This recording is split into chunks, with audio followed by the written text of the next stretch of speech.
Product එක සෙල් කරනකොට notice කරලා තියෙනවද යම් කස්ටමර් කෙනෙක් ගන්න රීසන් එකයි ඕල් කස්ටමර් කෙනෙක් ප්‍රොඩක්ට් එක ගන්න රීසන් එකයි කම්ප්ලීට්ලි වෙනස් කියලා. හොඳ සෙලර් කෙනෙක් විදිහට කස්ටමර්ස්ලාගේ ඩිෆරන්ස් එක අන්ඩර්ස්ටෑන්ඩ් කරගන්න එක ගොඩාක් වැදගත්. නැත්නම් ඔයාලට ගොඩාක් සේල්ස් මිස් වෙන්න පුළුවන්. ගන්න සිටුේෂන් දෙකක්. ඔයා සේම් ප්‍රොඩක්ට් එක සෙල් කරනවා පළවෙනි කස්ටමර් අවුරුදු 41 කස්ටමර් කෙනෙක්, දෙවෙනි කස්ටමර් අවුරුදු 22ක තරුණ කස්ටමර් කෙනෙක්. ප්‍රොඩක්ට් එක එකයි. නමුත් මේ දෙන්න ඔයාගේ ප්‍රොඩක්ට් එක බයි කරන රීසන් එක කම්ප්ලීට්ලි වෙනස්. පාර්ට් නම්බර් 1 තමයි selling to all customer. ඔයාගේ ටාගට් ඔඩියන්ස් එක all customers ලා නම්, කියන්නේ පරණ ජෙනරේෂන් එකේ customers ලා නම් එයාලට තියෙන ප්‍රශ්න තමයි pain එක, health එක, stability එක, family එක. ඉතින් මේ දේවල් ගැන තමයි පරණ ජෙනරේෂන් එකේ customers ලා ගොඩක් හිතන්නේ.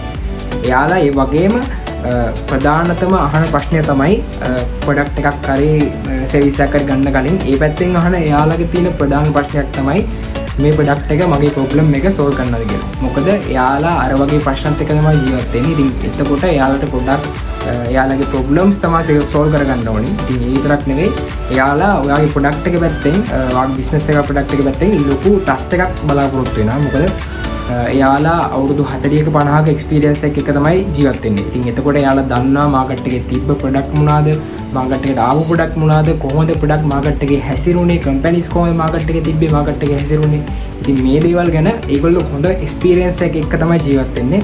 ඉතින් එතකොට ඒ වගේ ඔඩියන්ස් එකක් ඔයාලා ටාගට් කරනවා නම් එයාලට ලොකු විශ්වාසයක් බලාපොරොත්තු වෙනවා ඔයාලගේ ප්‍රොඩක්ට් එක හරි කම්පැනි එක පැත්තෙන්. අනිවාර්යෙන්ම හොඳ ට්‍රස්ට් එකක් බිල්ඩ් කරන්න try කරන්න, රිසල්ට් එයාලට පෙන්නන්න, ප්‍රූෆ්ස් පෙන්නන්න. ඒ විතරක් නෙවෙයි කේස් ස්ටඩීස්. එතකොට මේ දේවල් හොඳට පෙන්නද්දී ඔයාගේ ප්‍රොඩක්ට් එකේ හරි කම්පැනි එකේ හරි හොඳ ට්‍රස්ට් එකක් බිල්ඩ් වෙනවා එයාලට. එතකොට අනිවාර්යෙන්ම එයාලා ඔයාගේ ප්‍රොඩක්ට් එක හරි ඔයාගේ කම්පැනි එක හරි පැත්තට ඇවිල්ලා ප්‍රොඩක්ට් එකයි සර්විස් එකයි බයි කරන්න දෙන chance එක වැඩි. පාර්ට් නම්බර් 2 තමයි selling to young customers. පරණ ජෙනරේෂන් එකත් එක්ක young generation එක ගත්තට පස්සේ මේ දෙගොල්ල හිතන thinking pattern එක completely වෙනස්.